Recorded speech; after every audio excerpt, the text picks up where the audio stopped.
Hello दोस्तों, स्वागत है आपका अपने YouTube channel SS study group में। पिछले वाले वीडियो में दोस्तों मैंने आपको अभिप्रेरणा के अंदर उसके परिभाषा बताई थी और उसके बाद में मैंने विशेषताएं बताई थी। फिर मैंने तीसरी बात बताई थी अभिप्रेरणा के चरण।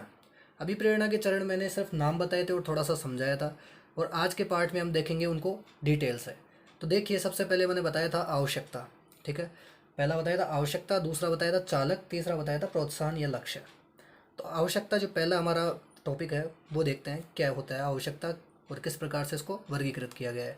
तो आवश्यकता क्या है? किसी चीज़ की कमी के कारण या फिर किसी चीज़ की वृद्धि के कारण पैदा होती है। ठीक है, किसी भी चीज़ की कमी के कारण तो हमें पता है कैसे होती है कि भाई किसी के पास पैसे की कमी है तो आवश्यकता क्या है उसे? पैसे की। किसी चीज़ की वृद्धि के कारण तो ये क्या भाई, किसी चीज़ की वृद्धि के कारण किसी व्यक्ति को क्या आवश्यकता हो सकती है? तो जैसे मान लीजिए किसी के पास गेहूं का भंडार है लेकिन उसके पास और वस्तुएं नहीं है। ठीक है, तो और वस्तुओं को खरीदने के लिए वो गेहूं को बेचेगा और उसके बाद पैसे पैसे कमाकर और फिर बाद में दूसरी वस्तु लाएगा। तो इस प्रकार से हम इसको समझ सकते हैं। तो दोनों चीज़ें क्लियर हो गई। तो दो प्रकार से आवश्यकता उत्पन्न होती है, किसी चीज़ की कमी के कारण, किसी चीज़ की वृद्धि के कारण। ठीक है, तो आ गया समझ में। अब देखिए, आवश्यकता अभिप्रेरणा को आधार प्रदान करती है। तो ये लाइन आप याद रखें, ये कथन वाले प्रश्नों में पूछी जा सकती है कि आवश्यकता अभिप्रेरणा को आधार प्रदान करती है, यानी बेसिक, नीचे का सबसे पहले आधार उत्पन्न होता है। ठीक है, तो आधार के अंदर क्या है? यहाँ पर आवश्यकता, फिर बाद में उसके बाद में आता है चालक और उसके बाद में लक्ष्य। तो इतनी बात समझ में आ गई। अब देखिए आवश्यकता के प्रकार।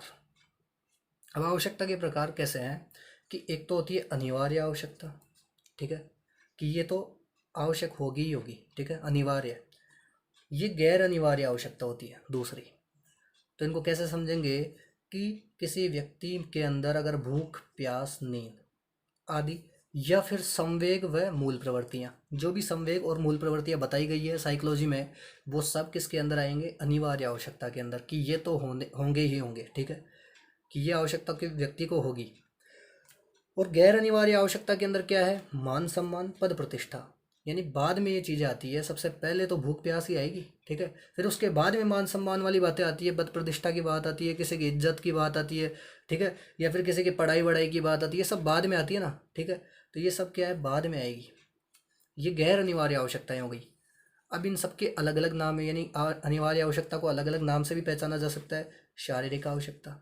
ठीक है, यानी बोलते हैं ना, पहला सुख निरोगी काया। शारीरिक रूप से संबंधित होना चाहिए सब कुछ। सबसे पहले व्यक्ति शरीर पर ध्यान देता है खुद के पे। ठीक है, दूसरा इसका नाम है जैविक आवश्यकता। ठीक है, जैविक आवश्यकता आ गई समझ में। तीसरी है जन्मजात आवश्यकता। ठीक है, यानी जन्मजात आवश्यकता, बचपन से, अगर बचपन में छोटा सा बच्चा रहता है, ठीक है, तो उसको वहीं से भूख प्यास स्टार्ट होती है और ज़िंदगी भर ये रहेगी। ठीक है, स्वाभाविक आवश्यकता, कि ये तो स्वाभाविक है ही, भगवान ने बना दिया कि भूख लगेगी तो लगेगी। ठीक है, तो ये स्वाभाविक आवश्यकता है, इसके अंदर अपन बनावटीपन नहीं देख सकते, ये आवश्यक है ही। ठीक है, अब देखिए इसके अंदर एक मेन चीज़ कि सभी में समान पाई जाती है। यानी कि अगर इंडिया का कोई व्यक्ति है उसके अंदर भी भूख प्यास होगी, अगर अमेरिका का कोई व्यक्ति है उसके अंदर भी भूख प्यास होगी। ठीक है, इसी प्रकार से कहीं के भी किसी भी व्यक्ति को ले लीजिए, जो ये अनिवार्य आवश्यकताएं हैं ये तो होगी ही होगी, सभी में समान होगी, ये अलग अलग होने का कोई चांस ही नहीं है। ठीक है, अब देखिए आगे इधर गैर अनिवार्य आवश्यकता। अब गैर अनिवार्य आवश्यकता के अंदर ध्यान दीजिए आप कि मान सम्मान, पद प्रतिष्ठा बताई दिया मैंने। मानसिक आवश्यकता, यानी दिमाग के अंदर व्यक्ति के क्या चल रहा है। अभी मान लो किसी को गाड़ी की आवश्यकता है, ओडी गाड़ी की आवश्यकता है। ठीक है, अब ओडी गाड़ी चाहिए उसको, तो उसको क्या है? मानसिक आवश्यकता दिमाग के अंदर है उसके, जा तो वो पैदल भी सकता है। ठीक है, लेकिन उसको चाहिए ओडी गाड़ी। अब ओडी चाहिए उसको, तो मानसिक आवश्यकता, उसके दिमाग के अंदर बहुत कुछ चल रहा है। लेकिन ये गैर अनिवार्य आवश्यकता के अंदर आती है ना, कि ज़रूरी थोड़ी ना है वो काम खुद का बिना ओडी गाड़ी या फिर टू व्हीलर से भी कर सकता है। ठीक है, तो ये चीज़ समझ में आ गई इतनी।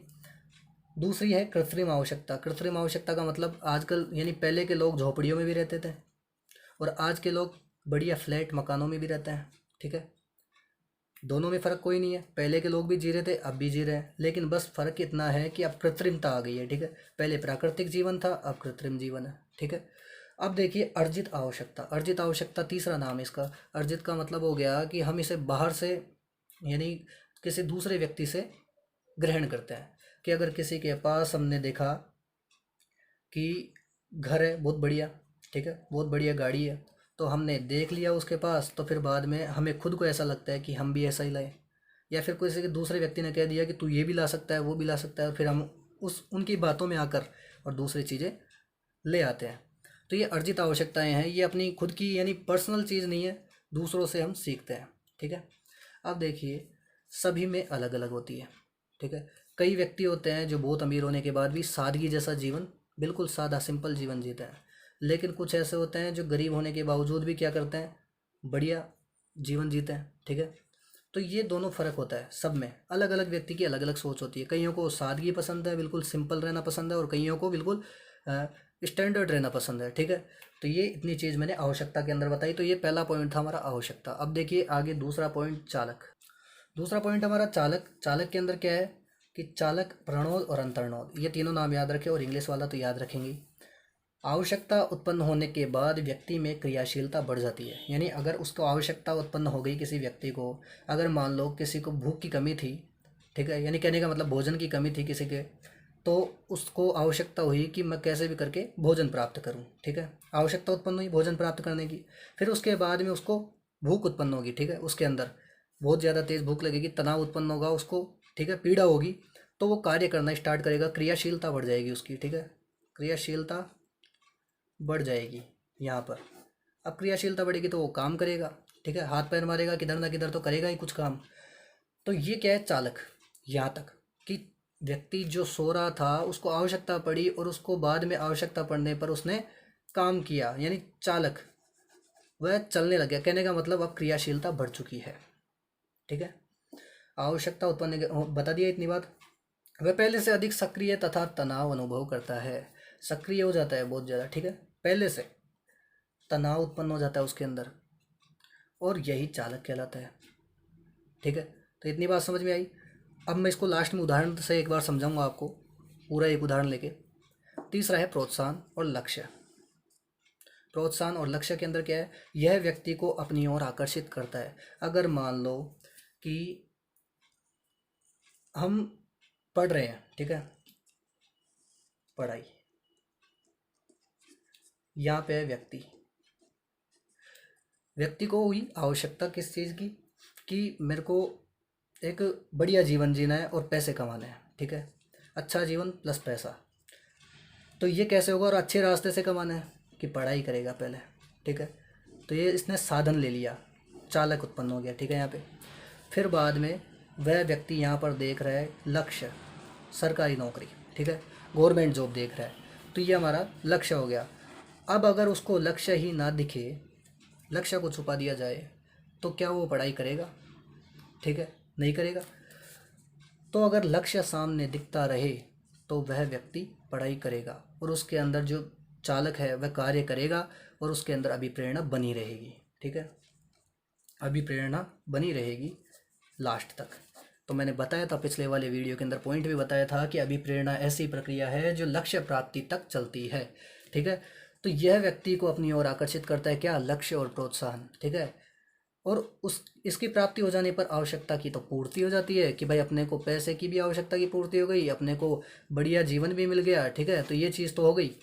और बाद में प्रणोद में कमी, यानी दिमाग से टेंशन उतर गई कि भाई हाँ हम नौकरी लग चुके, ठीक है। तो इतनी बात समझ में आई कि दोस्तों, ये था, सबसे पहला था आवश्यकता, दूसरा था चालक प्रणोद या अंतर्नोद, और तीसरा है हमारा प्रोत्साहन, जो मैंने बता दिया है। तो तीनों पॉइंट मैंने अच्छी तरह समझाए हैं, और उदाहरण देके भी समझाए हैं दोस्तों। अगर फिर भी आपको अगर कुछ समझ में नहीं आया तो आप कमेंट बॉक्स में ज़रूर बताइए, और मैं और दूसरे उदाहरणों से भी उसे समझाने की कोशिश करूँगा। तो दोस्तों ये वीडियो अगर आपको अच्छा लगा तो वीडियो को लाइक करें, चैनल को सब्सक्राइब करें, और हमारे साथ बने रहिए। मैं इसी प्रकार के वीडियो आपके लिए लाता रहूँगा। धन्यवाद।